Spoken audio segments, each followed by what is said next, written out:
চলে এলাম আজকের আপডেট নিয়ে। আজকে আমার ওয়েট লস জার্নির 10তম দিন। এতদিন যে আমি কন্টিনিউ করতে পেরেছি এতেই আমি অনেক বেশি খুশি, আলহামদুলিল্লাহ।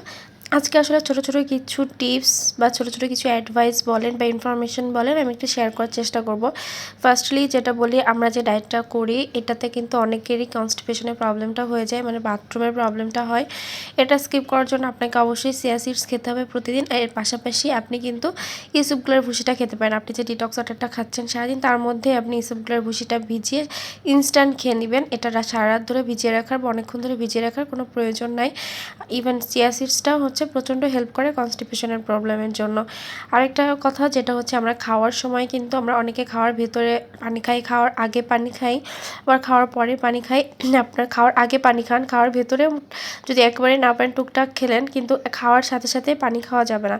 এটা অবশ্যই আপনাকে স্কিপ করতে হবে। খাওয়ার সাথে সাথে পানি খাওয়াটা হচ্ছে বিষ খাওয়ার সমান, ঠিক আছে? তো হচ্ছে খাওয়ার সাথে সাথে হচ্ছে পানি খাওয়া যাবে না। মিনিমাম আধা ঘন্টা 15 মিনিট হলেও ওয়েট করবেন। আর আমি একটা জিনিস মানে একটা ছোটো একটা টিপস দেই, যে হচ্ছে কিভাবে আপনি হচ্ছে পানি থেকে বিরত থাকতে পারবেন। আমি একমাত্র মানুষ যে আমার হাজব্যান্ড মানে খুব ভালো জানে যে আমি খাওয়ার মধ্যে 100 বার পানি খাই, খাওয়ার সাথে পানি খাই, মানে একদম বলার বাইরে এত পানি খাই। সেই মানুষ আমি স্কিপ করতে পারছি একটা জিনিস ফলো করে, সেটা হচ্ছে যে আমি খাওয়ার মানে যে কোনো খাবার, সে দুপুরে খাচ্ছি বা রাত্রে খাচ্ছি, খাওয়ার পরে আমি একটা করে মানে শশা খাচ্ছি। মানে খাওয়ার সাথে সাথে আমি শশাটা খাচ্ছি। শশার মধ্যে কিন্তু প্রচণ্ড পানি থাকে। শশাটা খাওয়ার পর কিন্তু আর মানে এক্সট্রা করে কিছু খেতে পানি খাওয়ার মানে সে ক্রেভিংসটা থাকে না, কারণ পানির কাজটা হয়ে যাচ্ছে। আপনার যদি খাবার খেতে চায় ঝাল লেগে যায়, তার জন্য যদি আপনার পানি খেতে মন চায় সেটাও শশা খেলে চলে যাচ্ছে।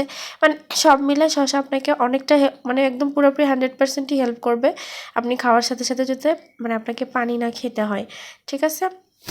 আরেকটা টিপস বলবো, সেটা হচ্ছে আপনি প্রতিদিন সকালবেলা ঘুম থেকে উঠে চিয়া সিডস বা যাই খান, সেটার আগে অবশ্যই ঘুম থেকে উঠে আপনি 500 ml কুসুম গরম পানি খাবেন। এর মধ্যে যদি একটা লেবু চিপে দিতে পারেন তাহলে তো খুবই ভালো হয়। আর না হয় হচ্ছে আপনি অবশ্যই 500 ml শুধুমাত্র কুসুম গরম পানি খেলেও চলবে। আবার আপনি 500 ml কুসুম গরম পানির মধ্যে আপনি চাইলে হচ্ছে ইসবগুলের ভুসি অ্যাড করেও দিতে পারেন। মানে যেভাবে হোক আপনি সকালে খালি পেটে 500 ml কুসুম গরম পানি খাবেন। আজকের মতো এতটুকুই টিপস থাকলো। আর আমি সারাদিনে কী কী খেয়েছি সব কিছুই আমি ভিডিওতে দেখতে পেয়েছেন। আজকে আর বর্ণনা দিতে পারি না।